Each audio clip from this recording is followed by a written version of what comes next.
I heard the story from an individual who used to be a limousine driver, and he had a steady customer, a man of means that would call him from time to time.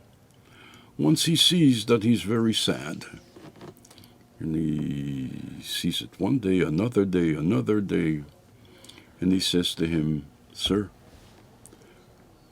can I help you maybe? I see you're sad. Maybe you tell me what it's about. Maybe I can help." No, no, no, no, no.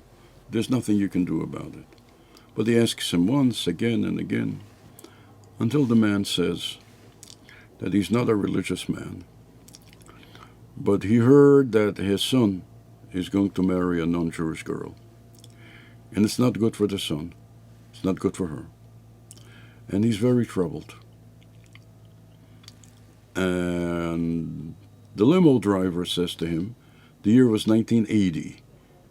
At that time, you were still able to get a private audience, a yechidus, with the Rebbe.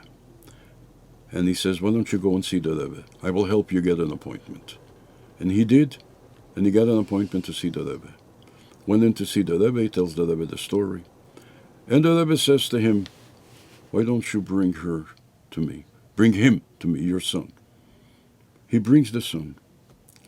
And the Rebbe says to the son, ask her to give you a drink of cold water.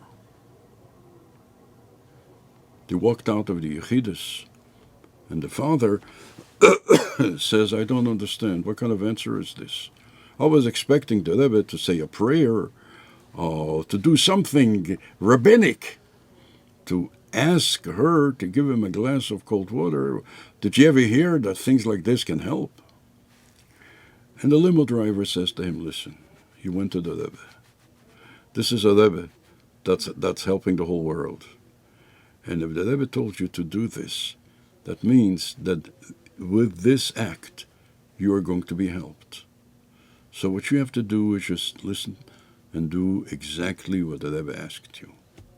They agreed. There's a party in her house, and all her relatives are there. And he's also invited to the party. In the middle of the party, he walks over to her, and he says, can you please give me a glass of cold water? And she says, of course, of course. She opens up, she tries to open up a bottle of seltzer. And as she opens up the bottle of seltzer, the water come out with force. The gas come out with force from the bottle. They go all over her face, and her makeup starts to run. And she loses herself. And she starts screaming at him, you dirty Jew who needed you. And she screams at him and she curses him. You can understand that after that, the relationship was over. As mentioned, I heard a story from the limousine driver who had a customer. And this happened with the customer and the son of the customer.